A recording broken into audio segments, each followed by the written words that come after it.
As someone who was born very sensitive and very empathic, I have never really had a fear of feeling myself.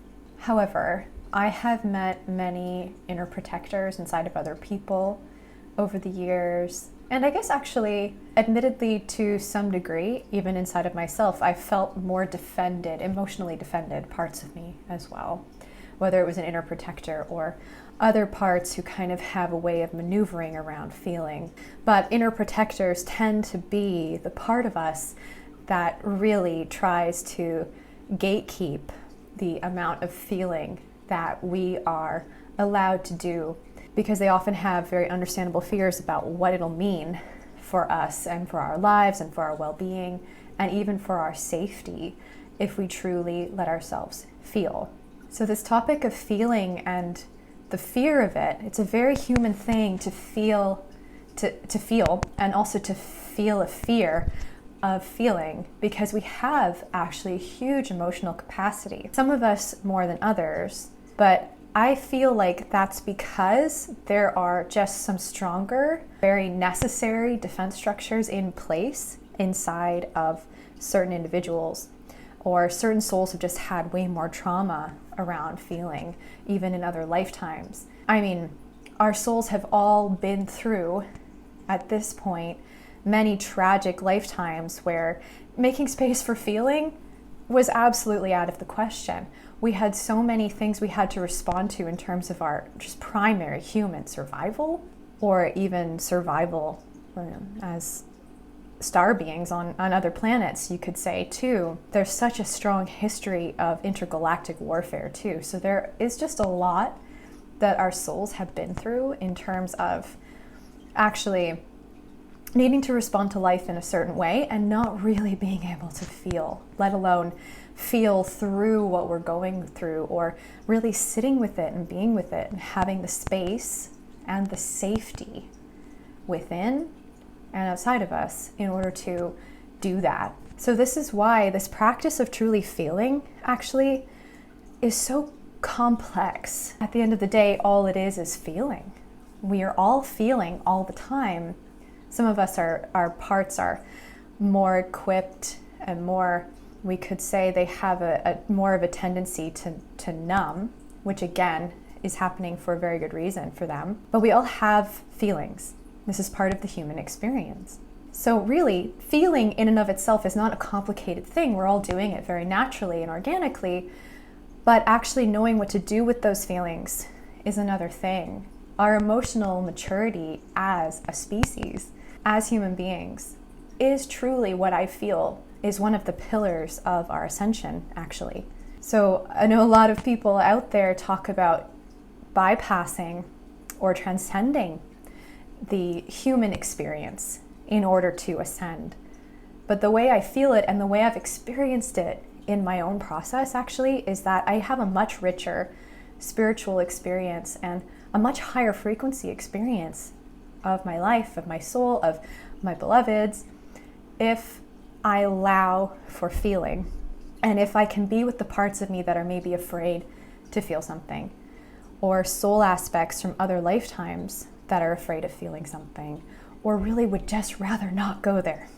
And this is why we're so passionate in Divine Self-Embodiment about holding space for ourselves and other people and each other, because creating that safety in order to do that is it's paramount, actually. It's so vital for our emotional healing and our emotional maturation process. And on that note, holding space for our emotions, this is another thing that I think gets really misconstrued or misunderstood perhaps. But another thing that I've learned over and over again throughout my process in the last almost 14 years now is that to truly hold space for yourself or for other people and the emotional reality to come up and out and be real and be validated, there also sometimes needs to be mirrors. This is what's complicated or challenging sometimes as a space holder for me personally, is that sometimes the mirror I'm holding up is a bit challenging for the person I'm holding space for. And I have received my share, you could say, very necessarily, of intense mirrors sometimes, But the intensity of that mirror is not because the space holder is judging me. It's because that's reflecting an intensity of what's going on inside of my emotional body, some strategy that's trying to pop, something that's finally being seen and shown to me that I couldn't have seen if I had been trying to emote completely in a silo, just on my own. Of course, that would make it much less scary, because having this happen in this intimacy of a session is just another feeling altogether. And it can really bring up defensiveness, and it can bring up pain of even being seen in that way, where the mirror is awkward to look into. It is, Jaleel says this, it's like looking into a mirror from a weird angle, like an angle you wouldn't choose to look at yourself through. But that's emotional healing in my experience, and it really is the transformational work. The key is having a space holder who has also been through that and also cares about continued emotional awakening and maturity and making space for themselves as well as others to be real in that capacity. So that may sound a little bit strange, like maybe you've up till now thought of emotional space holding from other kinds of healers as something that's emotionally neutral, like a therapist. But the thing is, as space holders in divine self-embodiment, we're much more invested than that, because we've been so much more invested in ourselves in that way. We really just want our emotional reality to constantly be purified, and we want to see our shadows. And even as space holders, we want to see our shadows. This is not about us being perfect. This is actually, our space holding is another aspect of our growing emotional maturity and our own leadership scope opening out in this lifetime. So when it comes to the fear of feeling, I think there's a lot in that for every individual. I think the fears can be very multi-layered. You need to feel different parts of you and their fear of diving in, truly diving in, and really feeling. Because sometimes we can feel like we're feeling, but then it takes a space holder to say, okay, but what's the real feeling underneath what you're presenting here?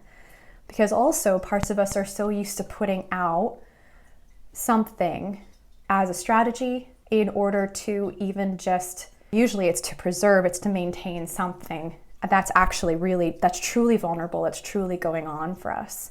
Parts have their way of saying, okay, look, here's a feeling, or here, look, I'm being vulnerable, but truly they're not. So this can be, whoa, this is a lot.